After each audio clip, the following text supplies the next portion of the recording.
ในงานบุญธาตุหลวงที่จะมาถึงนี้ทางคณะกรรมการแนวราวสังชาตินครหลวงจันทร์ได้แบ่งความรับผิดชอบกันใน8จุงานในการจัดพิธีทางศาสนาและฮีตของประเพณีซึ่งจะมีผาสัตว์เพิ่งทางการจาก4เมืองในจำนวน16หลังและ6ก้อนขบวนแห่ที่สวยงามท่านสมใจส่งจงเต็งรองประธานแนวราวสังชาตินครหลวงเมืองจันทร์ได้แถลงข่าวเกี่ยวกับการจัดบุญนมัสการพระธาตุหลวงประจำปี 2025 ว่าคณะรับผิดชอบจัดงานบุญนมัสการพระธาตุหลวงก็คือคณะกรรมการแนวราวสังชาตินครหลวงเมืองจันทร์ได้แบ่งความรับผิดชอบกันใน8จุงานในการจัดกิจกรรมทางศาสนาและฮีตของประเพณีในนั้นประกอบมีจุงานสถานที่ประดับประดาและพิธีการทางศาสนาจุงานศาสนาพิธีจุงานจัดเครื่องสักการะบูชาจุงานครอบครัวจุงานแห่พระศาสตร์เพิงโดยขบวนแห่เมนกงกับวันอังคารที่4 พฤศจิกายน 2025เวลา 13:30 น.ซึ่งเริ่มแห่จากวัดหนองบอนเข้ามาหาเดินพระธาตุหลวงอ้อมไปเข้ากรมเลียนทางด้านทิศตะวันออกในนี้จะมีพระศาสตร์เพิงที่เป็นทางการ16หลัง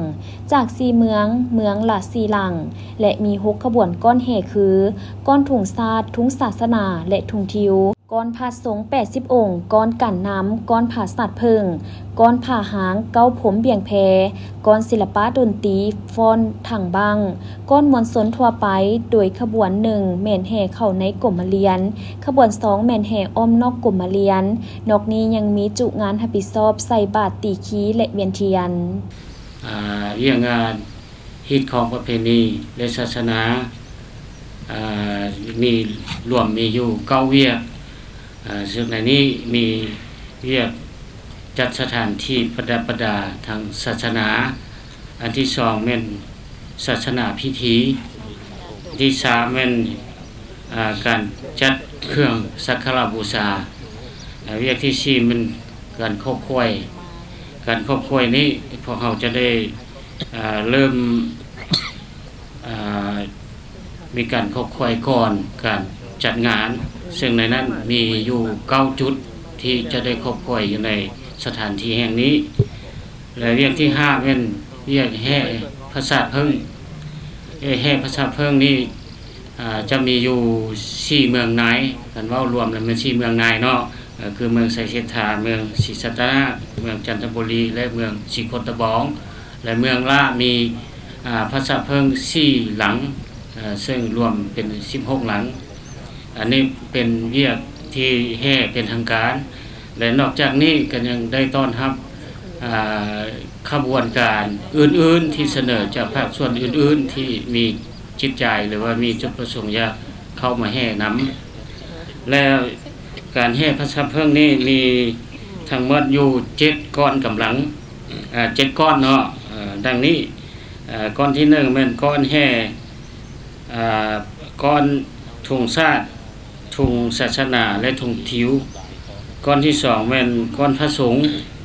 ก้อนที่3เป็นก้อนการนำก้อนที่4เป็นก้อน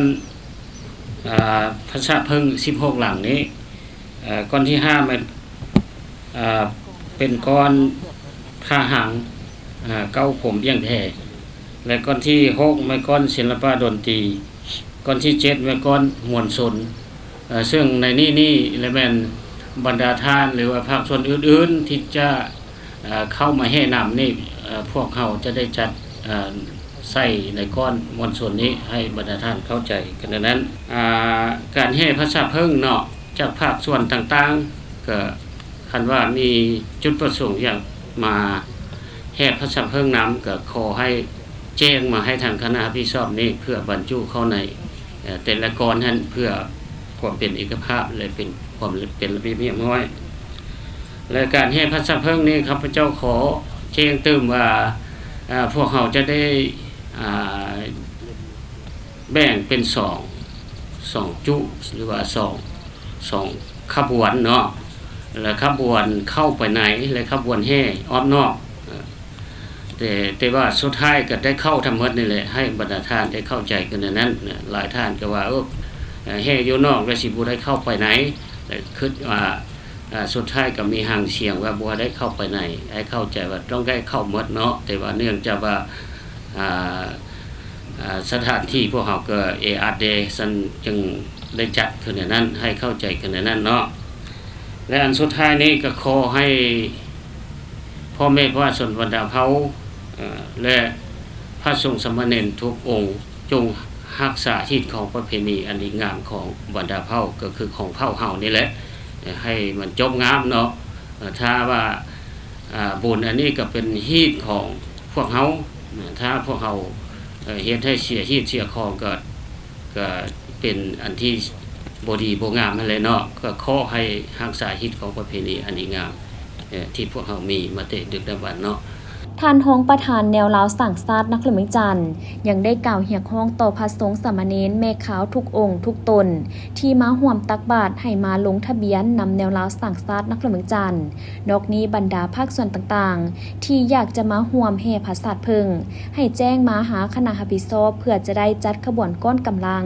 ให้มีความเป็นระเบียบเรียบร้อยและขอให้ปฏิบัติถูกต้องตามฮีตของประเพณีของลาวเฮา